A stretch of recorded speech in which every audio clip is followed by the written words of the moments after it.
Iris. It really makes me want a Phoenix Wright spinoff that's like just noir. That would be so sick. Like a courtroom drama game, but it's like 1950s, like stylized. That'd be so sick. Iris. Why didn't she discuss this with me first? His mom went to Canada as she gave birth. Right as the baby's head came out, if you saw the side shot, his head came out right over the border. They just got across it in time. They had to do a play-by-play. They had to do a frame-by-frame replay to see which citizen he was. Very well. This court will now hear the defendant's confession.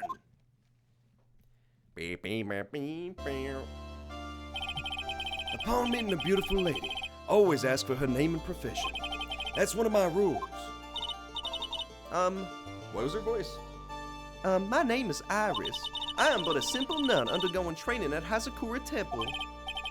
Witness, is there something that you want to confess to? Yes, but first, I want to apologize to Mr. Wright. I can't continue lying to anyone anymore. It's all right. What is it? Mr. Wright, I have to admit that I did play a part in this terrible incident. Are you actually confessing? Are you saying that you were the one who murdered Miss Elise Dohnim? No, I'm not, Your Honor. But I dealt with the cover-up after the murder took place. After her spirit left, I took the lifeless shell of Mystic Elise and carried it to the Hazakura Temple courtyard where I desecrated it. What? Digga, digga, digga, digga, digga. Order in the court! Order! Witness, are you saying you were an accomplice to the murder? Yes, that's correct. What? Weird. The fact that she's admitting this makes me think that it's actually not true. But I thought that. That's like what I think right now, is that she's the accomplice. She brought the body back and then fucked with it, and that's what Mustard Bikini saw. But if she's confessing, that makes it seem like maybe no. Maybe that's not the case. 3 minutes in court and I'm already covered in a cold sweat. Everyone on the planet is an accomplice to something. It just happens to be that in this case, it's to murder. It's to epic murder. Isn't that right, Mr. Waffles? I wish Godot was just lol to random. He just grew up on fucking 4chan in 2005. He wears a Vader Zim t-shirts to court. Grr, that Godot! So this is the confession they were conferring about. It pains me to say this, but it looks like Iris's testimony was all a lie. What? Iris? Guys, my sweet evidence is gone. No, that's not possible. No, okay, so she's bullshitting. Because think about this. Earlier in the last segment, in the investigation segment, we used her testimony to contradict something she said. And she was like, oh, that's right. When we talked about something that happened in her testimony, the bell, the timing of the bell. Now then, little lady, if you don't mind, I've got a question for you.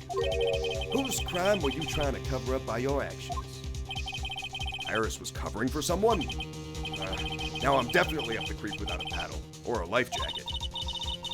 I've been in Hazakura Temple ever since I was a little girl. Hazakura Temple is run by one of the branch families of the Kurain tradition. One of our missions is to protect the main family. I'm sorry, but main family? Yes, and that's why I would dirty myself if need be to protect her. The daughter of the master of the Kurain channeling technique. My Mystic My Fae. Huh? He's drinking coffee, dude. It's actually John Sapiro is the murderer. It's true, I came in with the big hammer, with the big gavel, and squished her to death. That's why they couldn't find Maya, because she was simply reduced to a small red stain on the floor. Wake up and smell the coffee, Trat. She's naming. Maya! Dun dun dun dun dun dun dun. Order! Order in the quarter! So not only did you witness the murder, you know the name of the murderer! I'm terribly sorry, but it's true. I saw her commit the crime with my very own arm. And then I cleaned up the area to try to protect her. That's ridiculous. Maya could never do such a... No. The defense will refrain from commenting until the appropriate time. Now, witness, let's hear your testimony. What exactly happened on the night of the crime? Yes, Your Honor. I thought I was prepared for the unexpected, but I'd never imagined the case would wind up going in this direction. In misdirection, dude. The real murderer. I went to the inner temple that night and saw it all happen in the garden. I saw Mystic Elise strike Mystic Maya with a staff. While Mystic Maya was still stumbling, Mystic Elise moved in to deliver a fatal blow. Mystic Maya tried desperately to defend herself and stole the weapon. It was only in self-defense. You can't blame her for it. Ding. So it was in self-defense? Yes, Mystic Elise was the one who attacked first. That's why I tried my best to protect Mystic Maya. You moved the victim's body to the temple so that Maya wouldn't be suspected. Isn't that right? Not bad. You've got the instincts of a true criminal. Yeah, exactly. She can't shit on Maya. That's our job. She's stealing my fucking gimmick, dude. Without this, I have nothing. That's the one running gag of the playthrough, is me making fun of Maya. Something's not quite right. I'm sure it was established yesterday that Iris never went to the inner temple that night, and that the person who did go was that woman. Iris even admitted it. Now then, Mr. Wright, please proceed with your... I'll do that, Judge. Thank you. Even though the judge has stroked out and passed away, we will continue in his honor. I went to the inner temple that night and saw it all happen. That might alone be contradictory, but not if we threw away her testimony, so it's not that. Do we have the testimony of El Barajincho, the fat girl?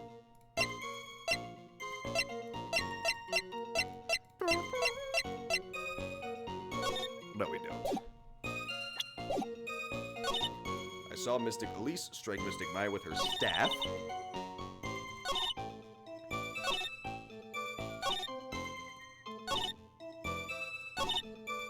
Let's start pressing some stuff. Let's try pressing. I saw Mystic Elise strike Mystic Maya with her staff. Because we know that it was secretly a blade. It was like a sword. So why would she bother hitting her with the stick instead of using the sword part? You're saying that the victim attacked Maya. I mean, Miss Faye. Yes, it was a truly frightening scene. Mystic Maya was struck hard on the head and looked like she was gonna collapse. What were you doing at the time? Why didn't you stop them from fighting? I'm terribly sorry, Mr. Wright. I was frightened. I couldn't move. I couldn't even speak. I was in such shock. That's perfectly understandable, my dear. This doesn't sound right. I don't believe this testimony for a minute. What happened after that? She went bonk. Well, Mystic Maya was still stumbling. She moved in to deliver a fatal strike? Yes, I'm sure of it. She threw down a staff and reached into her robe for a weapon. Okay, here we go. Now we're getting to the contradictions. Wait a minute. What was this weapon? It was some kind of dagger. A dagger, huh? And Elise Dohneem tried to stab her with this weapon? To kill Miss Faye? Yes, exactly. Ha! You look like I did after I mistakenly took a swig of Worcester sauce. What? Worcestershire. What the fuck is that word? Worcestershire? Worcester. I know there's a way to pronounce this word that's a secret trick. It's one of the British people's classic secret tricks that they use. Because they're morons, where you just like only say 1/3 of the word. It's like Wednesday. There's some secret way to say this where none of the vowels are actually used. Do you have a problem with the testimony we're hearing from your client, lawyer boy? Do I have a problem with Iris's testimony? Yes. Your Honor, I have a small problem with the witness's testimony. You do? But this witness is your client. Yes, well, nevertheless. That's fine. Witness, let's add your last statement to the testimony. Yes, sir. Hey, just a moment. It's my job to say that. Listen, Gramps, I won't say it again. Final judgment will be rendered by me. You're stupid, Gado. Okay, now, let's continue. Tuesday. That is what the English say. They live in London, dude. That's the worst part about English people. They live in motherfucking London. Who Who lives there? It's not even a real place.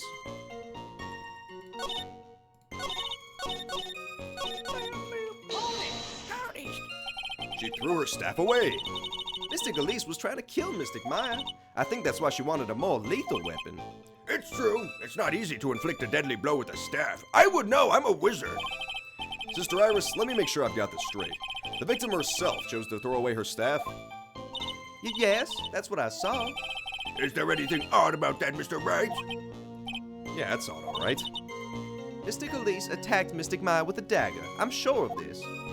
All right, sweet. We got the contradiction. Let's go. Maybe if I play, like, out of my fucking mind, we can finish this all today. We still have a whole hour and a half, so it's possible. It could happen.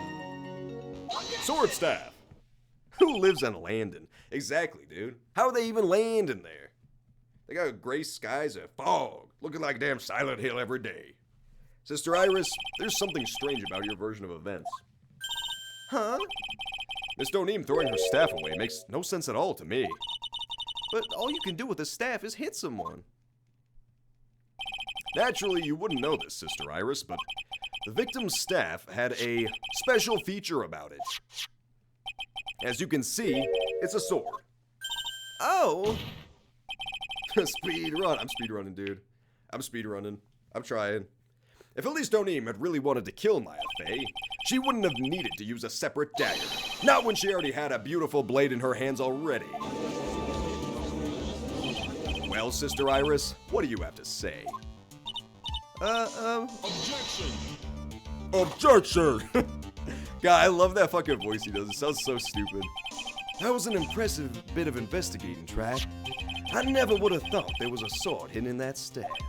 But even so, how should I put this? A long sword is unwieldy and thus quite ineffective in close quarters combat. Maybe that's why she chose a dagger over her blade. Well, Anyway, the type of weapon she chose to use isn't what's important. The important thing is that she tried to kill Maya Fey. As long as there's nothing strange about that, there's no problem with her testimony. but there is something strange about this whole testimony. Ding, ding, ding, ding, ding. How DF he got that coffee? It's because he fucking gets a refill every 2 seconds, man. He drinks 17 cups a case. That's his whole deal. That's his whole fucking gimmick. Well, Mr. Wright, the prosecution has a point. Very well, Your Honor. The defense will now present evidence to back its argument. But Mr. Wright, I have here another piece of evidence that shows that this testimony can't be trusted. Because Miss Elise Donim would never attempt to take the life of Maya Fey. What? I have evidence? No? I mean, we have the fact that she's her mama.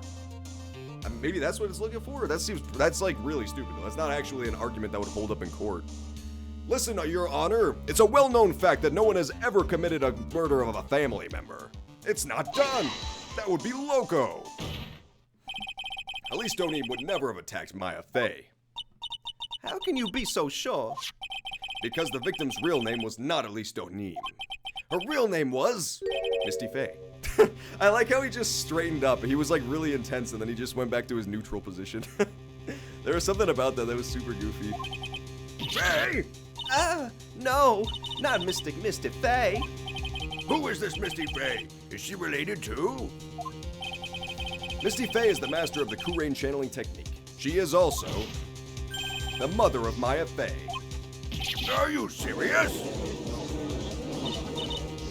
Yeah, he on that give me a drink bartender type beat, to be honest. He was definitely supposed to be drinking whiskey, like 100%, I can guarantee you. It was originally supposed to be whiskey, but then it's like a censor thing. It's like how in old animes about delinquents, they're always like chewing on sticks instead of smoking cigarettes. Is it true, Mr. Wright? Was Elise Donim actually the great Mystic Misty? There's no doubt about it. It looks like Iris had no idea. I can hardly believe it. The idea that she would try to kill her only daughter, one she hadn't seen in 17 years. Perhaps the prosecution can offer some explanation for why she'd do such a thing.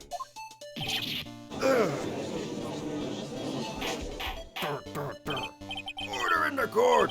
Upon first hearing the witness's testimony, can you please stop making me bang my gavel? I have to go all the way to the blue void to do that shit, man. It's hard.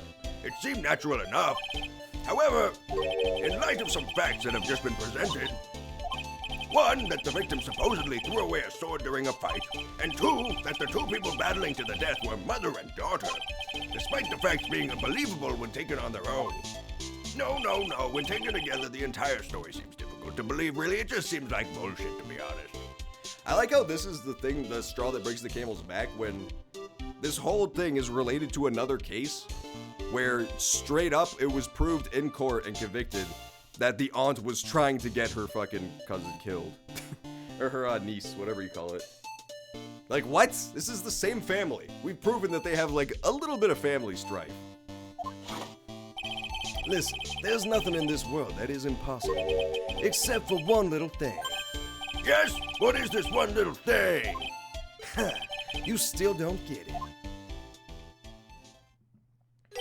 You think maybe my beans are under-roasted, but you have no idea, Gramps. Could you get to your point? I heard this witness's confession this morning, just as I had taken the first sip of my 8th cup of morning coffee. Jesus Christ. Jesus, that's disgusting. You're going to ruin your health, my friend.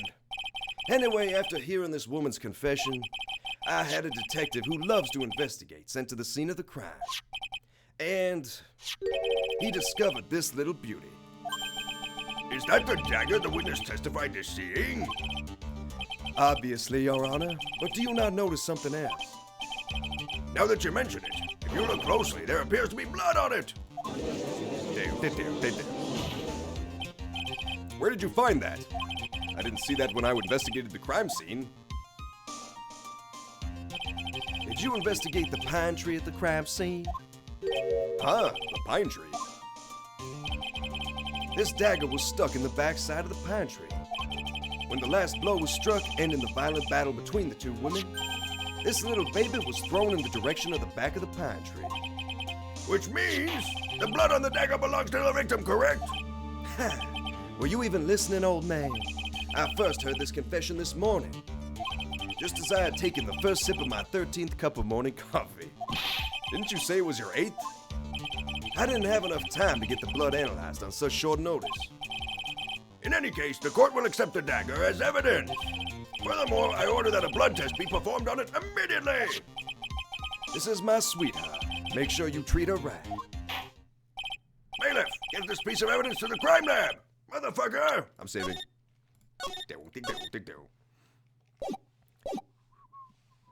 I say Iris with a lizard face, and it phased back into human. What? You're fucking lying, dude. That's the dumbest lie I've ever heard. Why would you think I would believe that? That's some creepypasta stuff, dude. She had a lizard face, and she looked directly at you, and she winked, and then she phased back. Right when I was looking away, she did that. When I turned around to read chat, she gave you a little wink, and her lizard tongue forked out. Now then, the testimony we've just heard had numerous unbelievable aspects to it, such as the lizard face. However, after having found the very dagger the witness spoke of, I believe we can consider her testimony to be credible. I'm not joking. Cute girls never lie. Ever. Well, there's one. Are you a cute girl up in the butt? Because in that case, Godot is making a compelling argument here. There's no chance. In any case, witness, if you could please testify again. About what, Your Honor? About the incident you saw, the battle. Yes, Your Honor. I'll do it, I guess. Bing, bing, bing, bing. Mystic Maya stumbled briefly after being hit with the staff, but then she dodged the next attack and stole a weapon. Suddenly, Mystic Elise was the one on the defensive, with her back to the stone lantern.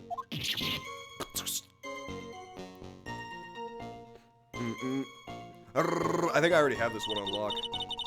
That's when Mystic Maya stabbed Mystic Elise. Let's just double check real fast. The autopsy report. Stab in the back. Okay, yep, got it. That's when Mystic Maya stabbed Mystic Elise. Mystic Elise managed to fling the knife away, but then she collapsed. She looked like an Alvin chipmunk. She really does. There's one face she makes that is the most chipmunk face I've ever seen in my fucking life. That was a very heartbreaking story. It's the one where it cuts and she's sitting in Phoenix Wright's hand, like nibbling on an acorn. I really don't know why they included that one, because it looks way more rodent-like than human. It's like next to the lizard face that she has in one of her idol animations. I don't know why they put it in. Those two are kind of weird. I feel like they're very out of character. I don't know if there were any bad feelings between them, but it had been 17 years since Mystic Misty's disappearance. Perhaps they simply didn't recognize each other anymore. That seems reasonable. Now then, Mr. Wright, proceed with your cross-examination.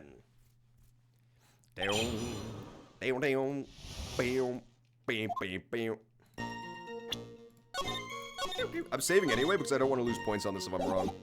I'm gonna go ahead and cheat if I'm wrong because I'm clearly right, but I don't know if the game is gonna be right. With her back to the stone lantern. Yeah, she says that's what Mystic Maya stabbed Elise. So I don't know which one to press it against though. I could, I'll do it on this because it still shows her back to the wall here. Something about you just isn't right today, Iris. Huh? Until now, I didn't think you were the type to make such a careless mistake. However, the testimony you just gave contains quite a few contradictions. What do you mean? What's so wrong about my testimony? According to you. Also, I'm just gonna say this, like, straight up. I really don't think it's Iris right now. I think it's straight up Dahlia. I'm just gonna say, if I had to guess, I'm gonna say it's Dahlia right now. She's not acting very Iris-like. And also, the fact that they're twins, they have not done a single switcheroo yet, which seems like the most obvious reason to include twins in a mystery is usually so you can swap them at some point and trick people. And so far, they haven't even attempted to do that. I'm gonna say this Iris is Dahlia. Maya Fey stabbed the victim while she had her back to the lantern, correct? Yes, that's right. But, in that case, the victim would have been stabbed in the stomach, right? Yes, I think so. But, according to the autopsy report, the cause of death was due to blood loss from a stab wound in her back. Oh, no! This proves that the victim was stabbed from behind, not from the front. Sister Iris, it appears another seed of doubt has sprouted from your testimony.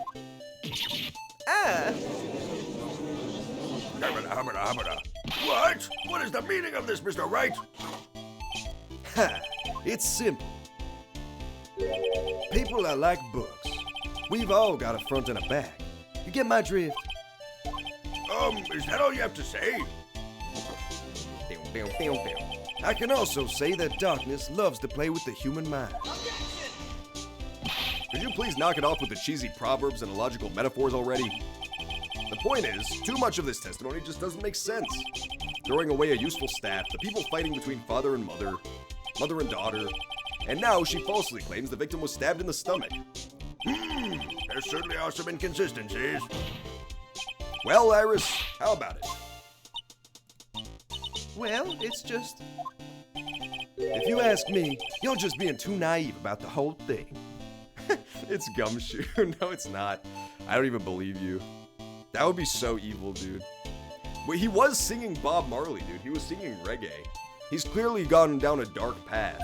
He's become quite a hooligan lately. What do you mean? There's nothing wrong with reggae, it's just so out of character for him, you know? He's starting something new, his path of evil. He decided he had to change his whole personality, his gum personality. There are 253 distinct types of bitterness in coffee, but to pick out each one requires total concentration and the use of all the senses. Were you really concentrating on what this witness actually said? Prosecutor Gatto, explain yourself. The witness was quite unambiguous about her ambiguities when she said that the garden was dark and she couldn't see clearly. A human needs one thing to see clearly, and that is light. Light! Light. Light! Light. By the way, did you know? Hazakura has a rule that on nights when an acolyte is at the inner temple training, the stone lantern in the garden must be kept lit. I did wonder what that stone lantern was there for. Well, if that's true, shouldn't the witness have been able to see the crime more clearly? Normally, yes, Your Honor, but according to the head nun, Sister Bikini, on the night of the crime, it was impossible to light that stone lantern. Impossible? It hadn't been used in a long time and the wick was no good. In other words, it had been nearly pitch black in the garden that night. There could have been a faint light coming from the training hall, but that's all. Most enlightening! Stop slamming that shit, man. Yes, that illuminating fact has chased all the contradictions a whack. If the staff was dropped, it would be difficult to see. It also explains why they didn't recognize each other. We can't see the demons that lurk in the night. That's why humans are weak. Isn't that right, Trag? No! Impossible! I like Mob Barley. I like Mob Barley too. Why does the lantern need to be lit? Man, I don't know. You're asking questions in a fucking time when there's ghost creatures. I think it's part of the ghost magic. I don't think they thought about it any more than that. I think the game writers realized two things. It needed to be dark, and there's ghost magic afoot. So they combined the two, like a transformer. And they said, hey man, you gotta light the lantern. It's part of the ancient ritual that we just made up. Order, order, order! Here, Your Honor. Let me present the stone lantern into evidence. Maybe it will rekindle the flame of truth in your mind. Barrel, barrel, barrel, barrel. Why is the judge just sitting there with that look on his face? What's wrong, Your Honor? Was that flame too hot? This lantern, there's something written on it. Why does he say question mark? Why, it's written in blood. Ah! Oh boy! So the judge didn't know about that yet. Written in blood. He didn't... What? It's Godot. He's the killer. It's Godot. It's 100% Godot. Think about what we saw at the real crime scene. Think about what we saw at the actual crime scene, remember? We saw two things very conspicuously. Three things, really. So we saw this, that Maya's name was written in blood on this thing, and the blood splatter there. The second thing we saw was that all of the snow around the area had been completely scooped. It had been completely scooped away and thrown away. And then we also saw that that charm that she wore, which was red, was laying there. He can't see it. Godot can't see it. Remember he said he has to wear his special goggles? Because he can't see shit good? He can't see it. He straight up can't see this. He's the killer. It's Godot. He's the prosecutor. It wouldn't be the first time. This would be a callback to the final case of Ace Attorney 1, which would be a pretty neat way to close out the franchise, right? Like a parallel to that last case, where the prosecutor was the murderer in that one. I think it's Godot. It's the only thing that explains the crime scene. I think it's straight up him. I was gonna say that the bloody knife that he presented would kind of disprove that, but remember, they went out of their way very specifically. They wrote it so he wasn't the one who discovered that. It was Gumshoe. He said he was briefed on it in the morning while he was drinking his 30-second cup of coffee. They completely intentionally wrote it so that he's not the one who discovered the knife. He was told that they found a bloody knife. He can't see it.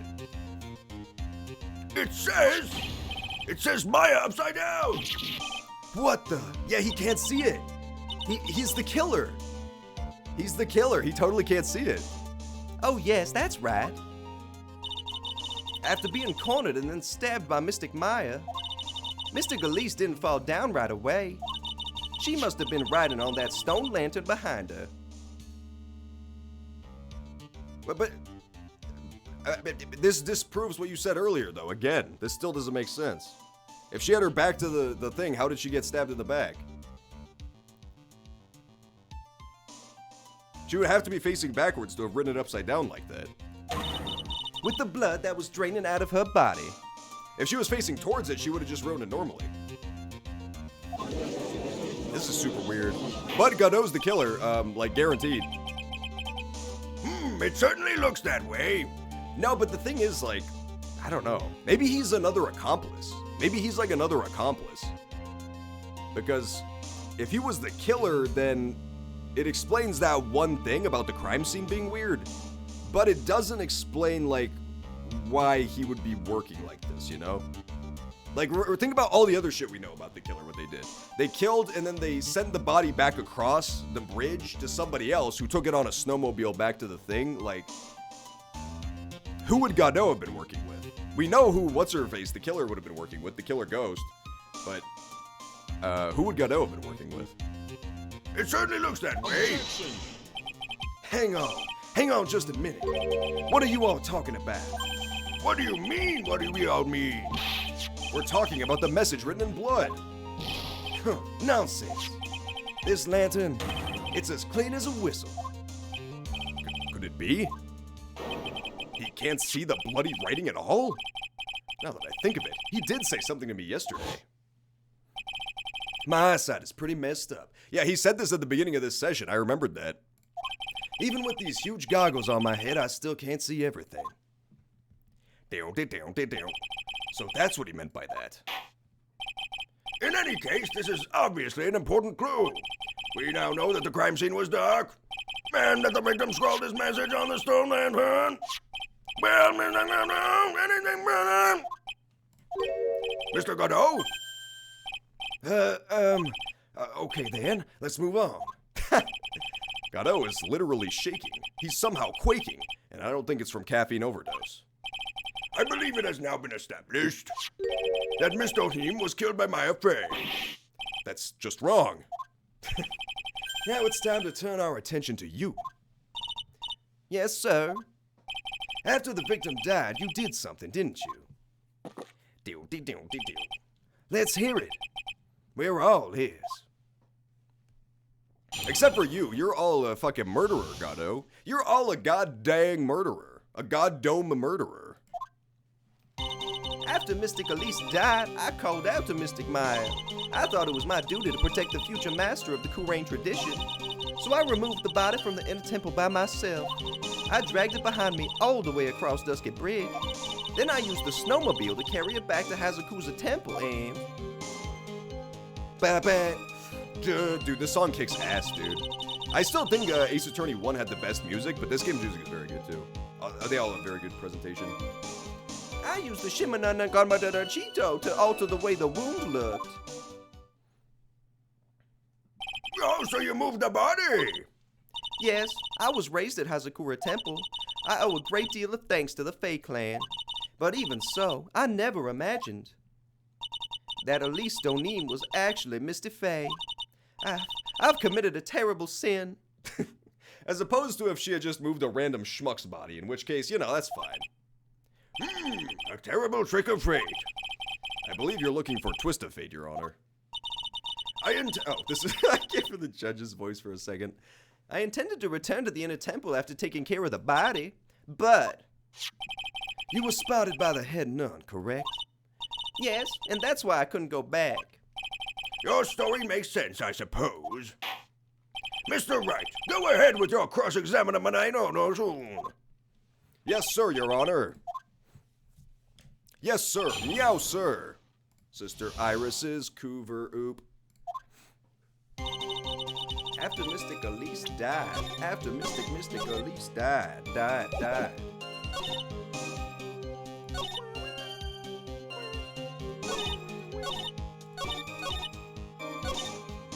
I think this is probably the contradiction. Yes, I dragged it across Dusky Didge. We don't have she hasn't established a time frame yet, but we should probably press this to see if she will. Choose my fighter, Edgeworth. Oh, that is a good gag. Damn it. That's a really good gag for the part where you have to play as Edgeworth. The judge has a clone that's a woman. He does, dude. Hello, it's me. I'm a sexy babe. Guys, would you still, if you were someone who was attracted to women, would you, if you saw like the most beautiful woman you've ever seen in your life, just like stops you in your tracks, and you get to know her and she has an amazing personality, and then you finally hear her voice. I don't know how you learned her personality first, don't ask. Then you hear her voice, and she says, "Hello, I would like to suck your dick, please." Would you still be into it? And she could not talk like that. She has to talk like, there's no speech therapy. There's no anything. That's just how she talks. And she's always screaming like at the top of her lungs. It's pretty amazing. You could make it all the way across. That's a rickety ass old bridge. It looks worse than it is. It's surprisingly sturdy despite its age. It's like they say, idiots are too stupid to catch even a simple cold. But there's one other thing that bothers me. Why not just throw the body into the Eagle River? It would have been much easier than dragging it all the way to Hazakura Temple. I thought that it would still cast too much suspicion on Mystic Maya. That's why I tried to take the body as far away as possible. Makes perfect sense to me. For the time being. Anyway, what did you do after you crossed the bridge? 100. 3 100s. That's a lot. I put up 2 fingers, but that's a lot of confidence in that decision. I feel like I could get over it. I feel like I could get over it if a girl had a weird voice. I have a weird voice, and I don't expect people to like that. If I was a girl, my voice would be quite disturbing. I used the snowmobile to carry it back to Hazakuza Temple. I guess that's not it.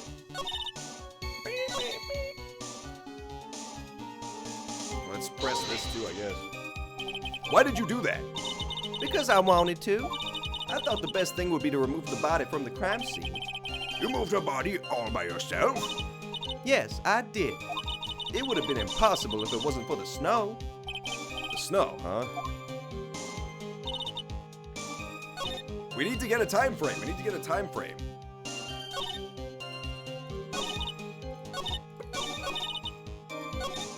I called out to Mystic Maya. You have a white voice.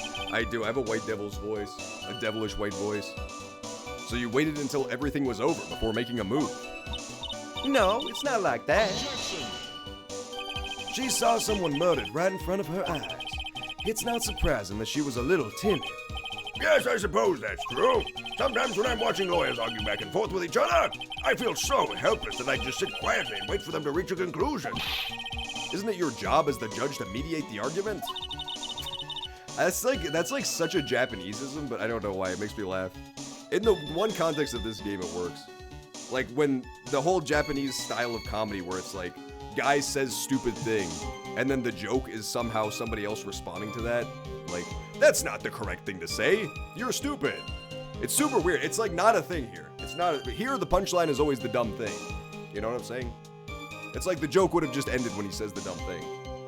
It wouldn't cut to Phoenix Wright being like, that thing you said was kind of stupid. It wasn't until Mystic Maya saw me that it finally dawned on her what she had done. Thought it was my duty to protect. So then, you knew? You knew the significance of the name Maya Fey. Yes, of course I did. That's odd. I mean, Sister Bikini didn't recognize Maya's name, let alone her position. Anyway, she was a very special person indeed. I used the snowmobile to carry her back. The snowmobile? I knew that would show up sooner or later. Yes, I had the key. I used the snowmobile to travel from Hazakuza Temple to Jusky Jidge. This is the part that was in question the other day. Did I ask for more details? Yes. Ask about the tax.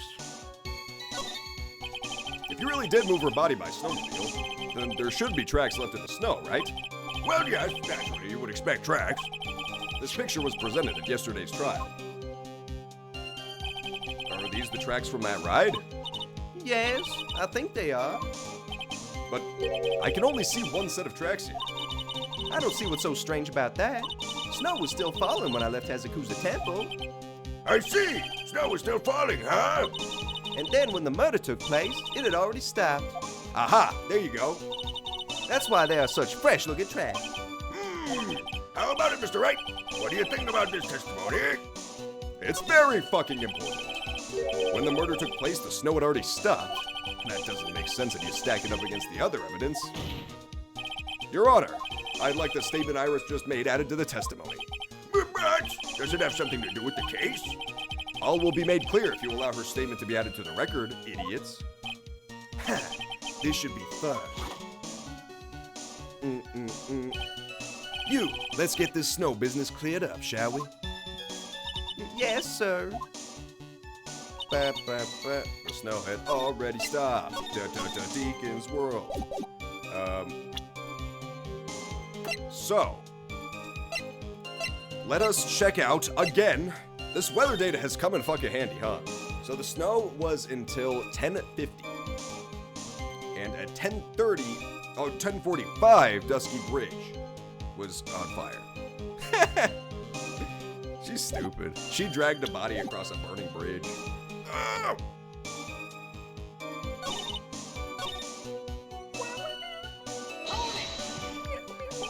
There have been a lot of contradictions in your testimony so far. This time, are you sure it's all true? Yes, I am. When the murder happened, the snow had already stopped. According to you, that's why the snowmobile tracks were so clear.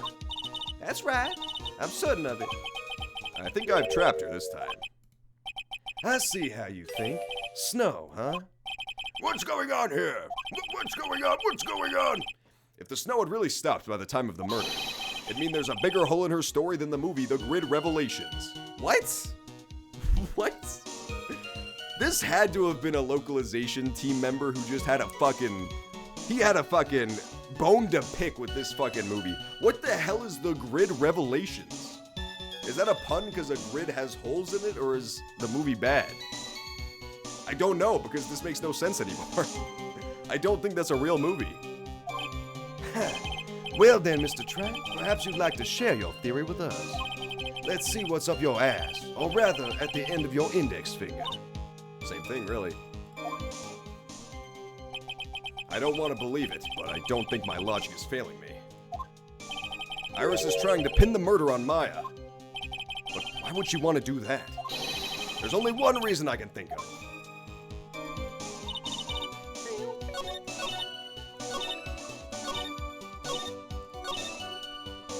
Okay, there's, they mentioned that the snow thing I want to take care of, so I guess maybe that's what I'll look for first.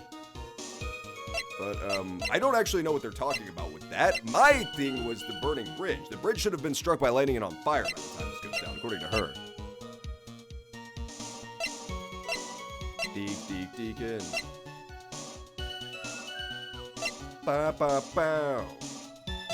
Is it this? Oh, it's the crystal sphere, remember? It was in the snow. It was in the snow when they found it.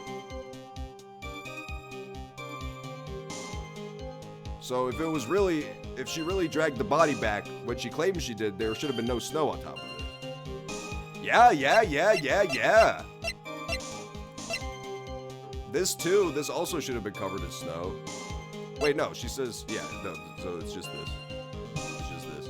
By the time the murder took place, the snow had already stopped. Yeah, so it's this. What? Okay, I'm reloading. That's not fair. That's actually true. That's actually true. The game is bullshitting you. Don't listen to the game's lies. It was established last week that it was covered with snow. Alright, let's think of something else then.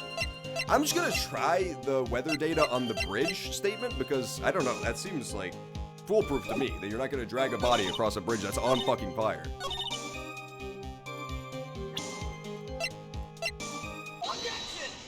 Okay, it is that. The snow thing was just weird. It's weird they mentioned snow specifically. You claimed that the snow had already stopped when the murder occurred. I overthought it. That was my bad. That was totally my bad. But I'm sorry, Iris, that just isn't possible. What? This is the weather data from the night of the murder. According to this, the snow didn't stop until 10:50 p.m. But you couldn't have crossed Dusky Bridge at that time. Well, why do you say that? Because 5 minutes before the snow stopped, Dusky Bridge was struck by lightning and it had caught on fire. What did you say? The bridge? It was on fire? You don't mean to say! You didn't know about it? It was because of that lightning strike that the bridge burned down. What?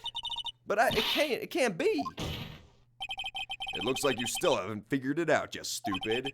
No matter how hard you try to deceive or conceal the truth. You can't pull the wool over the eyes of a real defense attorney. No. Bang, bang, bang. Order, order, order! The bridge was already on fire when the incident took place. That's right, the inner temple was already totally cut off from the outside world. There's no way you could have crossed the bridge, body or no body. Witness, even my patience has its limits. Any further lying and I will find you in contempt of court. Do you have anything to say for yourself? Objection! Why does he gotta sound like that, man? It sounds so stupid. He sounds like he's got a serious problem.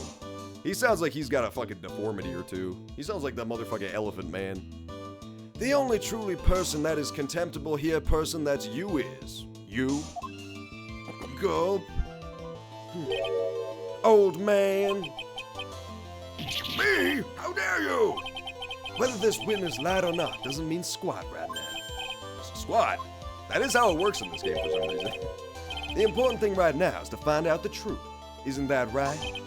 Yes, of course, but whether it was snowing or not snowing, or whether the bridge was burning or not, there are two facts that cannot be disputed. First, the body of Elise Donim was discovered in Hazakura Temple courtyard. And second, the head nun, Sister Bikini, witnessed Iris desecrating Elise Donim's body. He makes a good point, on both accounts. That's right. I'm not lying. What are you claiming this time? I wasn't myself at all that night, so my memory is still somewhat hazy. That was a double entendre, dude. She said I wasn't myself that night. You have stood at that witness stand and testified this entire time. Are you telling us now that your memory of that night is hazy? Objection! It is only human to err. If you're so perfect, Trat, maybe you can explain this for the court. But what is it? When the murder happened, the bridge had already burnt down. But somehow the body traveled across the bridge and was found in the temple courtyard. Perhaps you have some kind of perfect explanation for this little magic trick. Well, not exactly, no. I know there must be some other way she got across that burnt-out bridge, but unless I can somehow demonstrate it, we'll never know the truth. It looks like the defense is not prepared to offer a suitable explanation. You see what I mean? In other words, you're in no position to suggest that this lady's testimony is not the truth. Ack! Dude, Godot is fucking whooping me right now, man. He just basically took everything I just said, all the facts I presented, and said, No, that's not true. No, you're lying. No. and it worked. The judge believed him. All right then, witness. Let's hear your testimony once more. About what, Your Honor? You've admitted that you moved the victim's body. Nevertheless, your prior testimony contained a rather large inconsistency. Please add an explanation for that to your testimony. Yes, Your Honor. Will this be her final testimony? I don't know. Why would you assume that? She just keeps lying and getting away with it. She could do this 30 more times for all we know. It depends when the Raiders get bored. No, no, no! That's Godot's whole life, man. He just say no a lot. They should have called him God No. Other than walking over the bridge, there's no way to move the body. So I must have just gotten confused, I guess. Was the snow still falling or had it stopped? Does it really matter that much? Or are you saying that there's a way to cross a burning bridge? So it was just a misunderstanding, I see.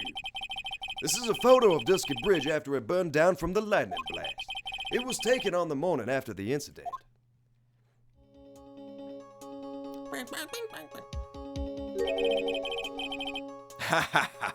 Oh, ho, ho, ho.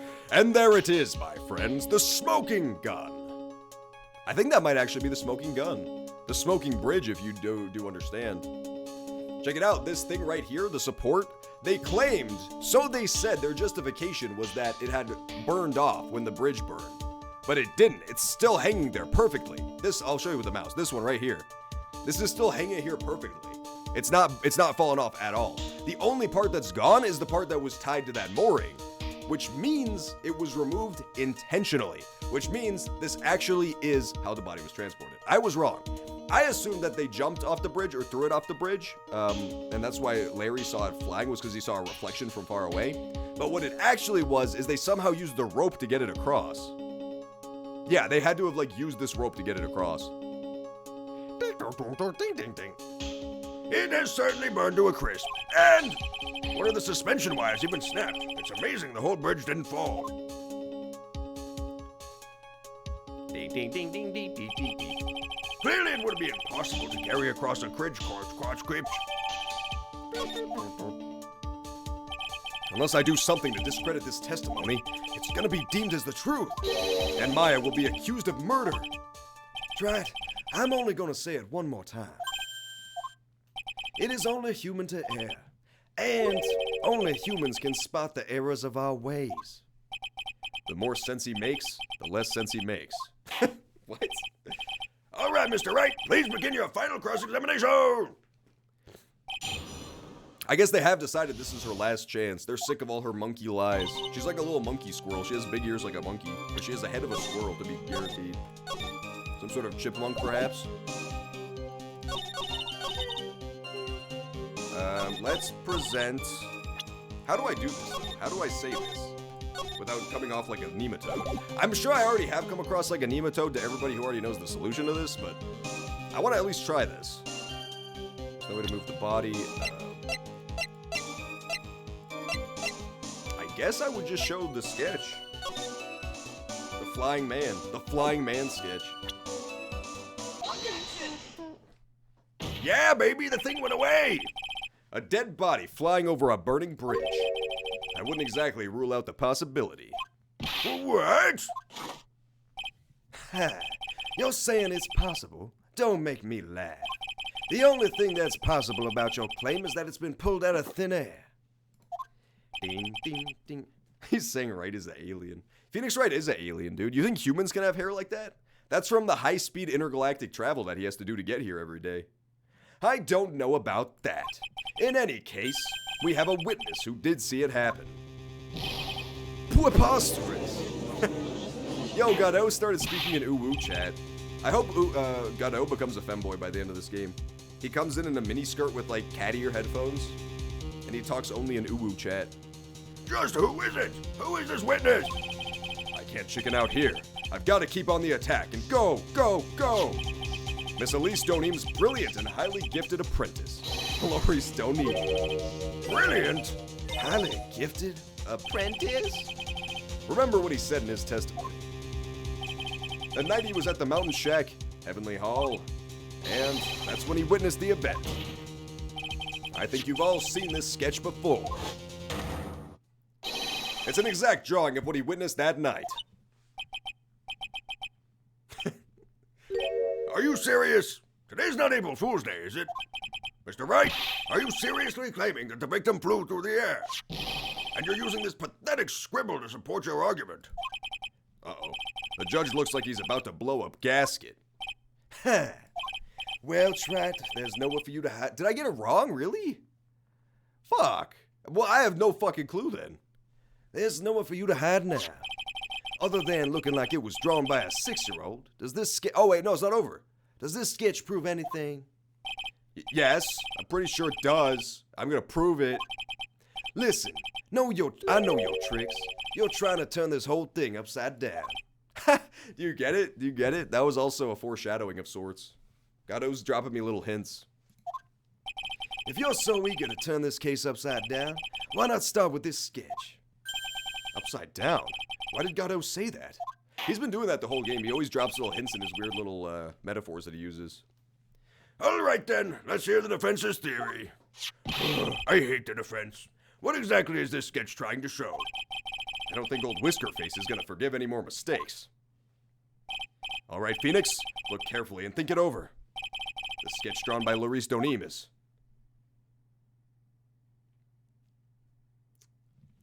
shit. I mean, it is exactly what happened. They just have to flip it is the thing. I think I should say a complete contradiction. I think I should say that. Because this game likes the word contradiction a lot. I think exactly what happened is what's known as a trap in some circles. Because it's technically true, but they're going to think I'm a stoop if I say that. They're going to think I'm a MF nematode. They're going to call me a small rat. Something is obviously funny about this sketch. I'm no art critic, but even I can see that. No, that's not what I mean, Your Honor. Lorice Doneem stated it over and over, that this sketch was exactly as he saw it. However, if we're to believe his testimony, then the sketch contradicts reality as we know it. It contradicts reality? Nematodes? It is nematodes, dude, they're back. This is getting interesting. Looks like you're back to that finger pointing thing again. Okay, Trat, so what exactly contradicts reality as we know it? Oh god, this one is the most trick of all traps, dude.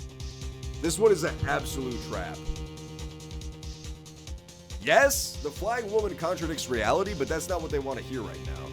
They want to hear about the suspension cables being on the wrong side. As I talked about last week, if you actually think about the bridges we saw it in the last case, or even that photo they just showed, I can't get back to it right now where I'd show you. The cables are supposed to be on the bottom side of the bridge. It's the whole reason I thought he saw a reflection at first.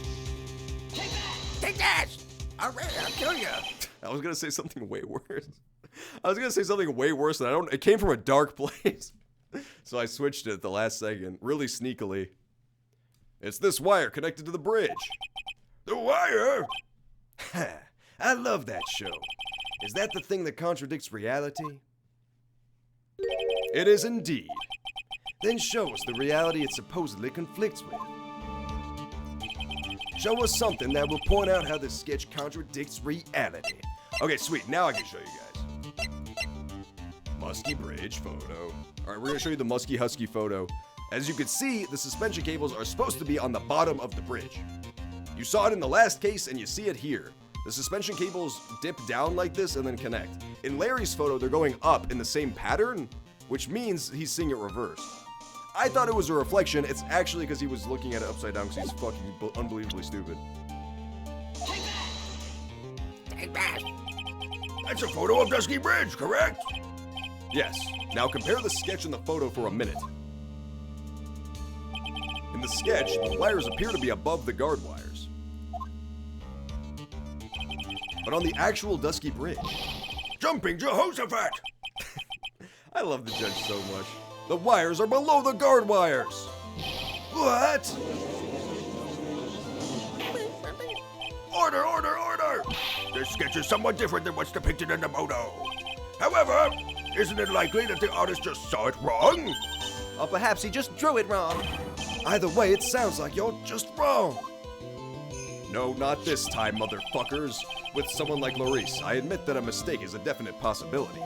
But then that begs the question, why did he make a mistake? What was the reason? Are you saying you know the answer to that? Listen, think back, alright? Remember what Maurice was doing when he witnessed this event? He was at Heavenly Hall waiting for a lover that was never going to come. He waited and waited, and finally he laid down. They did eat Maya, dude. What he really saw was one of her bones flying because they were eating her so voraciously. But then, lightning shoots from the sky and sets the bridge aflame. Now ponder what sort of position Maurice must have been in at the time. He was lying on his back, which is why he remembered the scene the way he did. He was lying on his back? I can't see how it relates. But it does, Your Honor. That is the reason why the wires in the sketch go up instead of down. No way. Did Godot really not know? Did he do it on accident? Nah, Godot always knows. He's just dropping little hints. Maurice Donim witnessed the event while he was lying on his back, face up. That's the way he likes to fuck. In other words, the scene that he saw was actually upside down. Order, order! Oh. So then, this sketch should actually... I think you finally get it, Your Honor. The correct way to view Maurice Donim's sketch is like this. Boink. This is how it should actually look. The victim's body wasn't flying above the bridge. It was actually swinging below. That's right. Just like a pendulum. Muy delicious! I think he said ridiculous, actually. Order, order, order! Of all the things to say, a pendulum? Hang on, I know it's interrupting, but I'll show you guys real fast. The big thing that I didn't notice until very recently was this. Or sorry, very sketch. That makes the falling thing even less likely is this, the motion. He actually drew the motion of it, which I just wrote off as being Larry, not knowing how to draw stuff, but he actually drew it correctly. It's like a thing in motion, that's why the hair is going sideways. If it was falling, then it would just be straight down. But instead there's motion to the side. Of all the things to say, a pendulum? The bridge was burning to a crisp. There was no way to get across it. But if the body had been found at the inner temple, it would have caused problems. This is where the criminal decided to take a gamble. They used the burning bridge to get the body across to the other side. And a pendulum was the only way to get it done. Objection! Objection! It does look like a ghost, dude. It's pretty spooky. Let's get this straight for a minute, shall we? Dusky Bridge is about 20 yards long, which means it's about that far from the inner temple to the opposite cliff. Yes, that sounds right. In order to cover that distance with a pendulum, you'd need a rope at least 10 yards long. To get a rope that long, you have to plan ahead.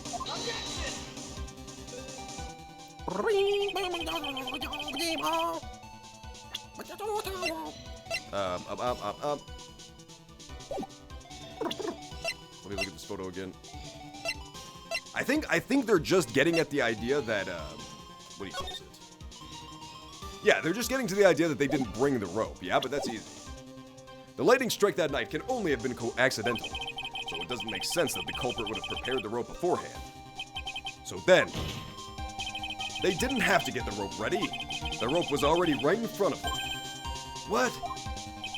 I'm saying that it was just a matter of using what was already there. Yo, it's Waka B, dude. Waka B says, no! Waka B's geeking, dude. Waka B, I personally nominate you to be the new head of Lucas's film. I think you could make a Phoenix Wright movie. Could you cast me as the judge, please? Yeah, Wakabi 100, his regular account is still banned. That's why he's Wakabi 100 now. He's basically the Godot of real life. He came back from death itself as a new man. In that case, Mr. Wright, please give us an explanation to your theory. What makes you think the criminal had the rope on hand to create a pendulum? Yeah, this one's easy as fuck. This reminds me of, in Danganronpa, there was another thing that people said was like, they called it like, I don't remember what they called it. They called it like the something effect, the seesaw effect. It was in one of the cases, and it was like, it was the same kind of thing. It was like using something that was already there in an unconventional way. It reminds me a lot of this solution right here.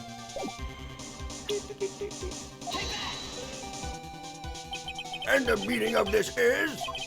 If you want to know where the rope came from, it's hanging right there in front of your glorious tits. Ah! My tits! This is one of those wires from the bridge! When the lightning struck the bridge and set it on fire, one of the suspension wires came loose from its anchor. The criminal didn't have any time to waste, so they tied the wire around Elise Donim's body. Whoa, baby! I guess this is also when she fell. This is also when she fell that distance, I'm assuming. She must have not have actually fallen. She must have just been, like, launched, which, like, replicated the effects as though she had fallen 10 feet. Because there was simply no other way to move the body. Ha! Glug, glug, glug, glug, glug, glug, glug, glug, glug, glug, glug.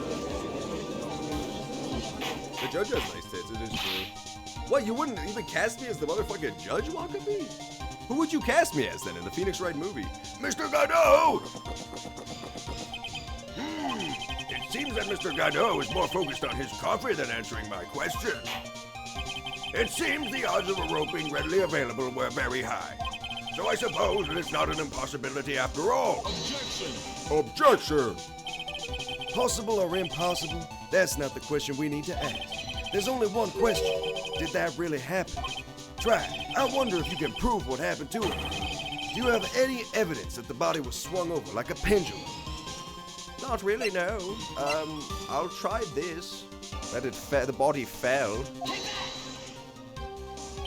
Before I present my evidence, let me review what we know so far.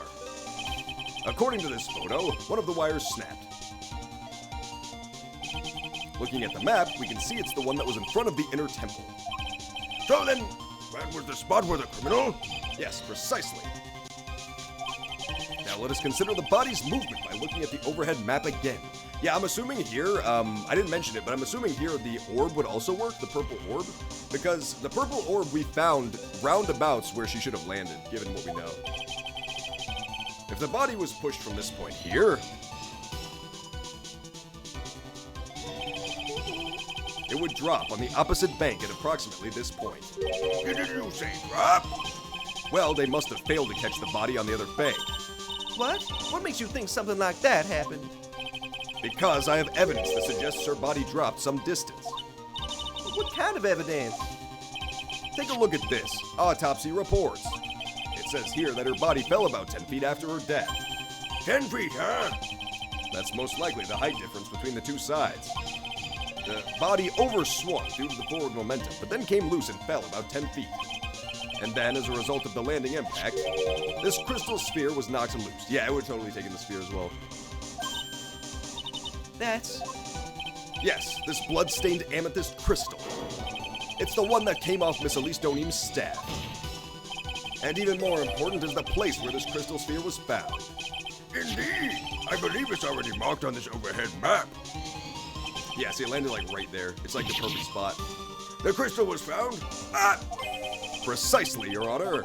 In the very spot where the pendulum would arrive if given the right amount of speed. This explains your theory quite well, Mr. Wright. You have provided us with a way the body could have been moved that night.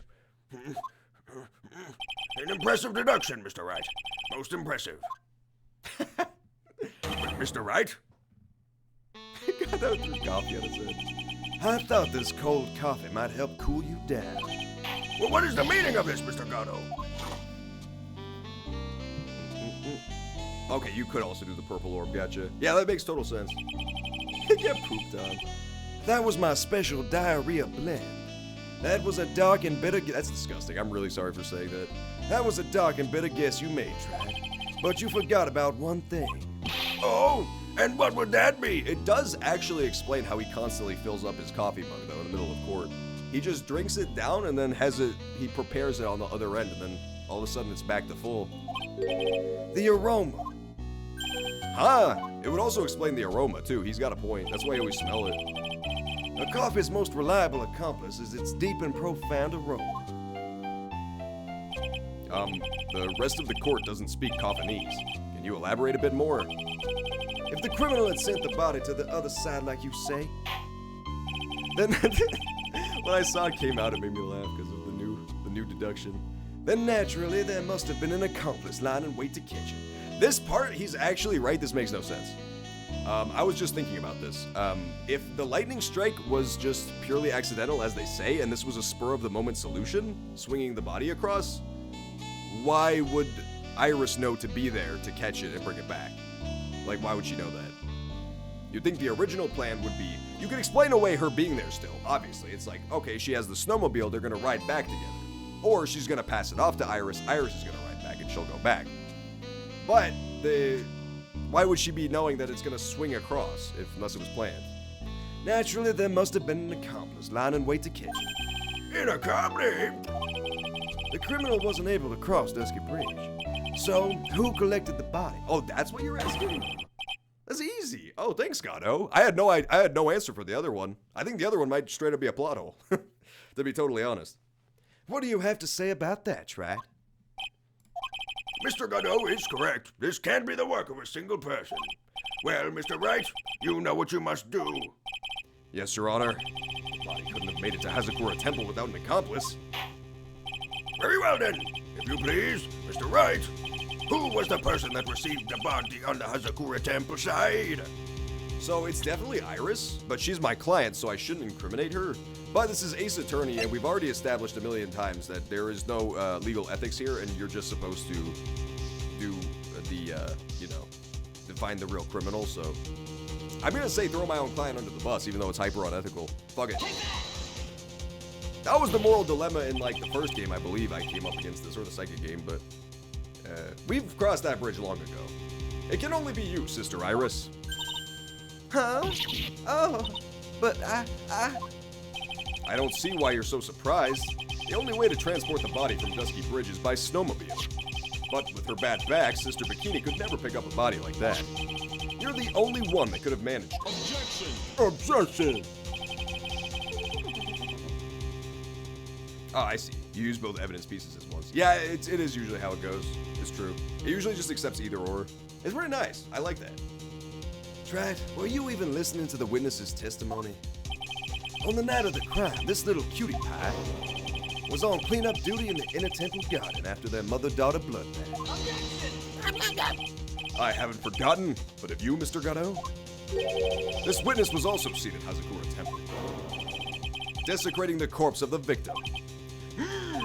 Strange indeed. It's almost as if, on that night, the defendant was in two different places at the same time. Sister Iris, let me ask you something. Why didn't you mention it when you first gave your testimony? mention what? The pendulum, of course. Using the sketch drawn by an eyewitness, I have established how the body was moved using the burnt-out bridge, which means it's now a fact that this occurred, something you should have already known. No, I had no idea. I didn't know anything about a pendulum. But the body couldn't have been passed along to the other side without your help. So you should have known about it. In fact, it'd be impossible for you to be clueless about this whole thing. Unless you're not really Iris to begin with. What? How can you say that, Mr. Rat? Rat? What kind of nonsense is this? Oh, yeah. You're saying this witness isn't Iris of Hezekor Temple? Objection! Objection! Are you serious, Drat? You mean this woman is? There's no one besides Iris that could have received the corpse that night. I'm saving you. I'm so scared right now. I'm getting slightly confused, which is weird because I think I know what happened, but I'm getting very confused. Okay, so I think. What? So this isn't Iris. We know this because we're doing this right now. So confirm this isn't Iris. So it is the other girl, like I thought, but that means that she should know about what happened on the killer's side of it. No, I think this does make sense. Okay, so the killer is Godot. 100%, the killer is Godot. Yeah, okay. The killer is Godot. The evil ghost was summoned by what's her name? The mom. The mom girl. So that's why the evil ghost doesn't know what happened after that. Because the host she was in got killed. I think that's gotta be what it is. Maybe Godot's not evil after all. Maybe Godot was trying to do a good thing. There's no one besides Iris that could have received the corpse that night. Now I get it. Now I know why I've been sick to my stomach this whole trial. Why her whole demeanor changed so suddenly from yesterday. And why she's trying to pin this murder on Maya. The woman that's standing there at the witness stand, her real name is Detective Dick Gumshoe, age 32. Nah, it's Dahlia. You made the same joke. Gumshoe in disguise. Gumshoe does have a thing for criminals, dude. He loves to sing Bob Marley songs about them. I never thought I'd have to utter your name again, let alone see you. It's been a long time. Dahlia Hawthorne. Hawthorne? Sister Iris had a twin sister. And you're looking at her, Miss Dahlia Hawthorne. That name rings some bells. Distant bells, but bells nonetheless. Yeah, so I guess, it's like, this time instead of a channeling, it's like a possession. Because it has to be Maya that's on the stand right now. Like Maya's body channeling Dahlia. That's the only thing that really makes sense. I guess it could technically be Iris's body as well, channeling Dahlia, but then, no, that doesn't add up either. Distant bells, but bells nonetheless. Maybe. But it would explain why Maya has been mysteriously missing this entire time and why she doesn't come to the other side of the bars and be like, hey bros, let me out, because she's not there. It's just your imagination, Gramps. This file contains all the relevant data about Dahlia Hawthorne.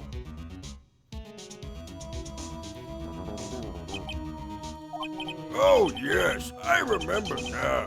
That case 5 years ago.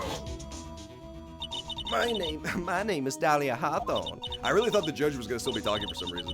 I just want to say, it's an honor for me to be here in your noble presence. The honor is all mine. No, the honor is mine. But according to this, Dahlia Hawthorne is already dead. It says her execution was carried out last month.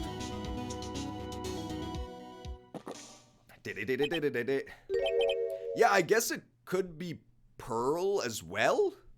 It could be Pearl as well, but we talked to her fairly recently, so it had to be like a real last minute thing. So what? Death has no meaning in this courtroom. What? Tang. Order. Well, wait a moment. How can you? My sister, she's already dead. Oh, no, actually, wait, no, yeah, it could be still. Well, it depends how the rules work, man. It's fucking ghost magic, I don't know.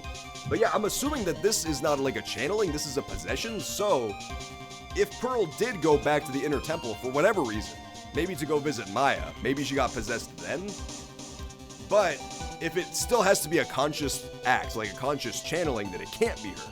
Because she thinks she doesn't have magical powers anymore, so she wouldn't try. So it depends. It really depends what's going down. If it's like a possession or if it's still a summoning ritual thing. My sister is already dead. Well, what kind of... No, I don't care if your sister's dead. You of all people should already understand. After all, the blood of the master of the Kurain channeling technique flows within that body. The Kurain channeling technique? Okay, so it's definitely Maya. That's right, you're not Dahlia Hawthorne herself. You're the spirit of Dahlia, currently inhabiting the body of a spirit medium. Ding, ding, ding, ding, ding, ding. What an exciting story. Exciting, but quite impossible. You're asking us to buy that Dahlia Hawthorne just happened to be channeled by someone on the very night of the murder to a temple where her twin sister Iris was. Well, if you're gonna put things that way, then yes. Objection! We're supposed to believe a coincidence like that just happens? The judge is not an idiot, okay? He's a genius. He's just jealous right now. Naturally, it was no coincidence. The whole thing was part of a plan from the very beginning. It's all written right here in these instructions. Oh, what's that? I ain't never seen that before in my life. These instructions were written by your mother, Morgan Fay.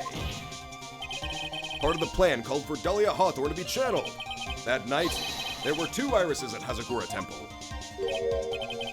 Two of them? Even the time of the channeling was planned out.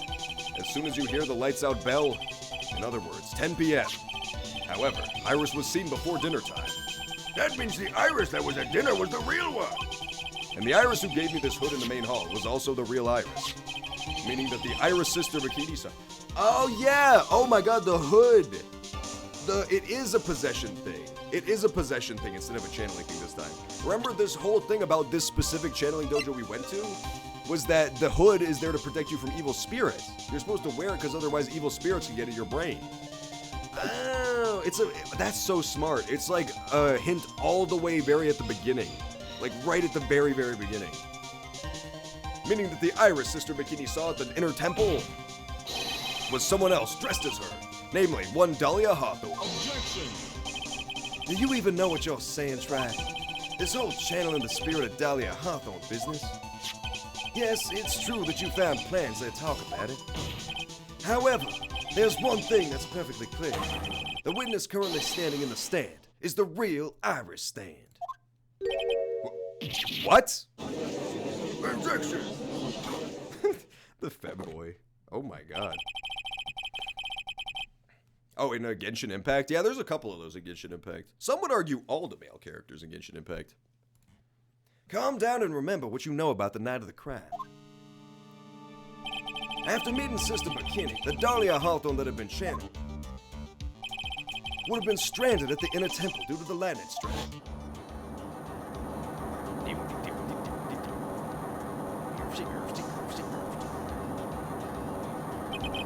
It was later that the body was moved by pendulum. That's right. Naturally, that would mean that the Iris that received the body was the real Iris. Are you with me so far? Yes. After being notified of what happened, the police came to Hazakura Temple's main hall. There they found Iris in her room and arrested her. And ever since, she's been under police supervision at the detention center. Yes, I suppose. I can't deny any of that. Whew, thank goodness. It looks like he's finally convinced. But something still seems off. Way off. I'm still not convinced that the Iris here is the same one from the other night. I suppose you're about to say something really ridiculous? Red donkey lips? Dude, a thick goth GF 4-star cryo spear? That sounds pretty dope. That sounds kind of cool. Like the real Iris. Oh, like the real Iris and the spirit of Dahlia somehow switched places? Switch places! To be perfectly honest, there are still quite a few things I don't understand, but I do know that unless we confirm the witness's identity, we can't continue with this trial. When could that have happened? So, Yes, a twin switcheroo did happen. As I mentioned, this was not by any means a big brain play on my part at all. A, Up in the Butt already suggested twins in the chat beforehand. And B, every single murder mystery that's ever murder mysteried, ever in the history of ever, that's introduced twins, has at some point used them as a switcheroo. Like, that's nothing new. The question is, when could this trade-off have taken place? Like, when did they switch places here? Iris didn't need spiritual panel to chum and Jalia. Which mean? They must have switched places somewhere.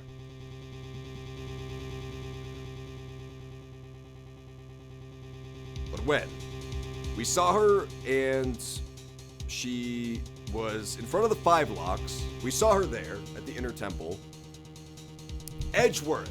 When she was with Edgeworth. Remember right before we saw her at the place with the 5 locks? She was with Edgeworth when the earthquake happened. Edgeworth dropped, he went unconscious, and then there was like a gap, and we just found her there. We just found her at the temple. That's when they switched. That's when they made the swap. That's 100% what it is. Let's go, Smooth Brain Clan. Woo! Guys, we're the fucking Smooth Brain Brigade. Dig it, dig it, dig it, dig it. Well, Mr. Wright, since the time she was arrested at Hazakura Temple, have there been any chances for Iris to switch place with Halia Hawthorne? There was one. Your Honor, I think there might have been one chance. Oh, explain yourself. Yesterday, for a few minutes, Iris's whereabouts were unknown. That's not what you said. You just said they were twins. I did not channel your brain. You're a liar. You're a fucking channeler, dude. I'm gonna channel somebody to kill you. I'm gonna channel the spirit of Charles Manson to go kill you. Yesterday, for a few minutes, Iris's whereabouts were unknown. Unknown? What do you mean? What I mean is, there was a span of time in which Iris was able to move about freely, unsupervised. Well, who was it? Who would give a murder suspect time to move about freely like that?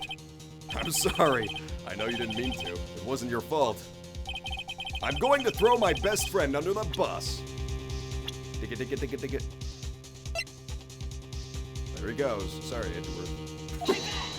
You channeled Ben Shapiro? That's a good idea, man. It's like when you play as an RPG and you pick like a dwarf race so that you could spin into small spaces. If you channel the spirit of Ben Shapiro, you could like crawl under your fridge, see what's going on down there. Cracks in the attic. You could see all sorts of cool adventures. It's like Rat World. This is Mr. Edgeworth, isn't it? Your Honor, there was a fairly large earthquake yesterday, was there not? An earthquake? That's right, that's when she was taking off like a rocket ship. I remember that. It was funny. It was funny. Oh my goodness, the inner temple. This kind of tremor, mate. Oh no, she was transforming. The rocket ship was Edgeworth. The SS Edgeworth or something. I don't remember. How could I have? She fled. She escaped. Ben Shapiro keeps emailing you. He emails me too. He wants me to give him money. He tells me if I don't send him money, he's gonna fucking blackmail me. Which as far as I'm aware, he's already blackmailing me at that point. He just doesn't really get how blackmail works. But I mean, that's not him. I don't care. We went to the inner temple right away. And it's true, Iris was already there. However, they had already switched places by that point in time. When I arrived at the training hall, I was met by none other than Dahlia Hawthorne. Yeah, okay, so here's what happened. Are you ready, guys? They took off the lock to that evil room, the room of the prison thing, like the bars. Let me out, and it threw gravy on the thing. That room, they put the real Iris in there, and then the Myris, as she's known, the Maya Iris, came out, closed the door, and then put all the locks on so no one would find out the switcheroo. It's a very short-term plan. It doesn't really make any sense, but that is what they did.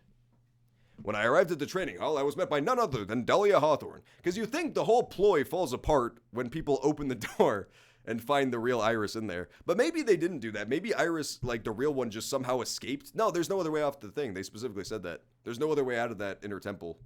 So she has to be in there. It's the only place. The police combed the entire thing. I was met by none other than Dahlia Hawthorne. Is this really a Ben Shapiro email? That's fucking amazing. He knows how to make money off of shit like that. It's great. He's a real money maker, man. That's quite enough already, Mr. Wright. Now see, yeah, no judge in his right mind would consider the idea of spirit channeling and Be quiet. It's Dahlia show her true self, dude. She's touching her bacon locks. It's been a long time, Mr. Judge. Dude, it's lucrative, man. If you want to be a politicices, there's like Twitch politicices that make mad bank. YouTube, you name it. You just have to be mad. You just have to be mad and slam your hands. That's wise. Guess I'll have to ask again. Upon meeting a beautiful lady, always ask for her name and profession. That's one of my rules. But that doesn't really work here because you already done met her. That's a plot hole. That really fucking pisses me off because it makes me really fucking mad. He already met her in another trial. Dahlia Hawthorne, in my current profession, permanently retired. She is retired. It is very good of them to let her appear in court. Huh. So you're not going to bother hiding your identity anymore, huh? Why should I? After all, I'm dead. There's really nothing you can do to punish me. Did you see her go full fucking chipmunk face there? She said, She stuck her fucking teeth out, dude. What is going on here? I keep catching my 13-year-old son watching Ben Shapiro videos on his phone. To stop him? What? You can't stop him. That's the target audience for fucking political shit on the internet. If you get rid of 13-year-olds, the entire industry will collapse. What is going on here? Dahlia Hawthorne. I never thought we'd meet again. And I never thought we'd meet like this. But this time, I'll end it. For her, and for myself. What? There can't be more. Should we finish this tonight? Is there time? There's only 15 minutes left tonight. Should I do more, or should I save it for next week? Is there like hours left, or is there minutes? Shit, I thought we were done. I thought we were like almost done. What the, how? Well, to be fair, if I'm right, then we've got another entire, like, Godot shit to get through, so maybe that's the rest of it, but damn, I can't believe there'd be more left. Chimichanga says, finish it. Up at the bus says, Phoenix says, you won't finish it. I guess we'll do it next week then, fuck it. He's already beaten the game, so he knows how long it is left. Damn, that sucks. We're so close. Ugh. Damn it. I want to know what happens, though. Shit! We'll wait till next week. We'll wait till next week. So let's just do an overhead. I'll give you guys a rundown of what I think has gone down here. So, remember the letter was already opened, right? The letter was already opened once. The seal was broken. So, either Godot or Misty, the mother, one of those two found it and contacted the other one. And it was like, yo, there's a plot after Maya and we got to stop it. There's a plot to get rid of Maya. We've got to stop it. We've got to stop this plot. So they are working as some sort of like evil alliance to go here and stop the plot for some ungodly reason. Instead of just destroying the letter so Pearl would never receive her instructions, they're going along with it. I don't know why, but I think that's what happens.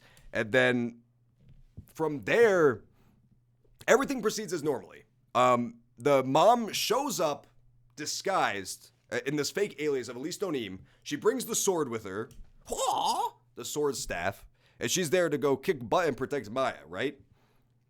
And then the murder goes down. So, at some point, somehow, so at some point, she gets the spirit of the evil girl inside of her. She's like either possessed or she does it on purpose. But either way, by the time 10 o'clock rolls around and Pearl was told in her instructions, summon this lady, she cannot. Which means the spirit was already in the world. Either possessing the mom or being summoned by the mom. Either way, it tries to kill Maya. And then Godot kills it, I guess? And then he tries to cover up his crime by cleaning up the crime scene, but since he didn't see the blood and he didn't see the insignia, he couldn't cover it up all the way. I guess. But then, it's weird. It's like, I don't know. I guess is the answer. But the other possibility, that's still a distinct possibility, is that it actually was Maya.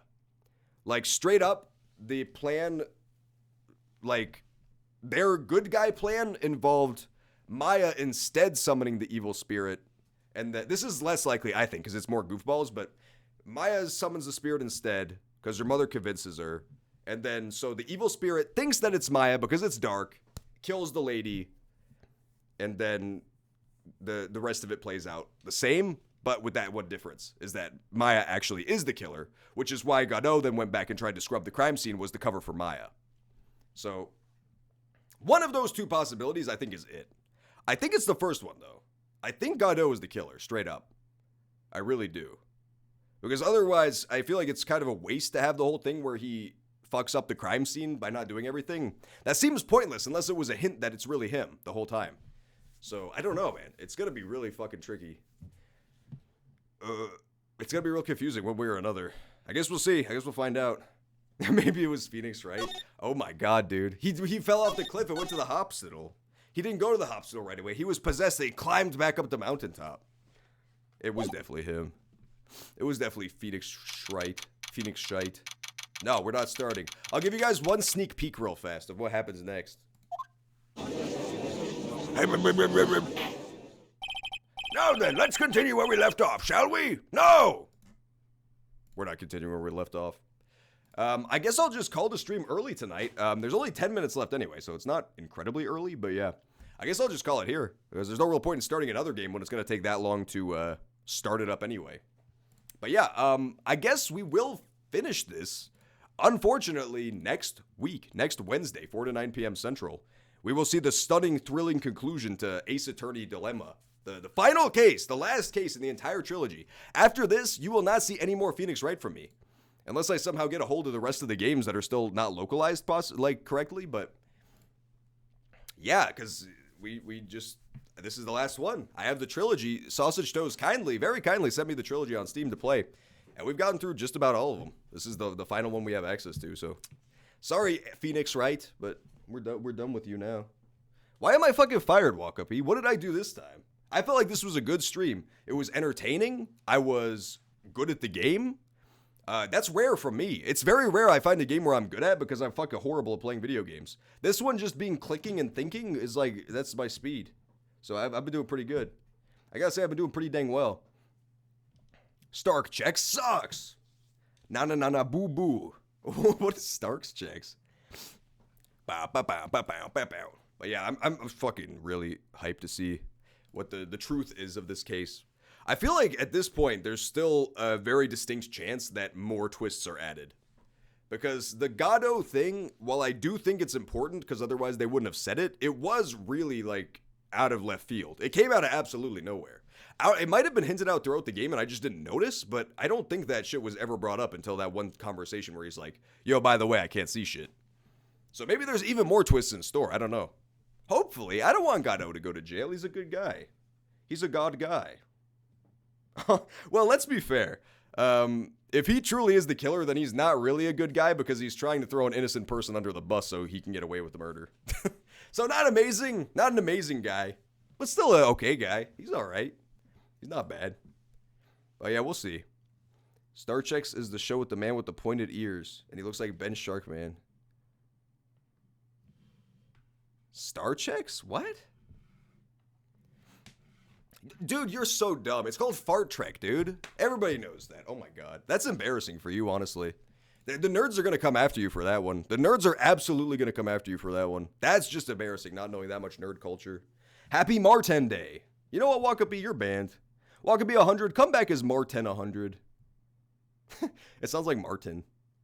But yeah, I should get going, guys. I've kept you long enough. There's nothing more tonight. We don't have any other stuff planned because we have 7 minutes left in the stream as it's scheduled. So we'll just call it earlier today. Next Wednesday, don't miss it, 4 to 9 p.m. Central. We will finish Ace Attorney. I stream every day except Mondays and Tuesdays, 4 to 9 p.m. Central Time, Texas Time. If you missed any of this playthrough at all, or any of the other games that we already did, feel free, please, to check out the YouTube archive where I keep all my old story game playthroughs. In the link below, it's in my bio or my description, whatever the fuck they call it on Twitch. You get a link to that, and you can catch up on all the old parts. You can see all the missing cases you did not see yet. And yeah, beyond that, I'll just catch you guys next week, so feel free to catch up in the meantime. I'll see you then. Peace out, everybody. Have a good night.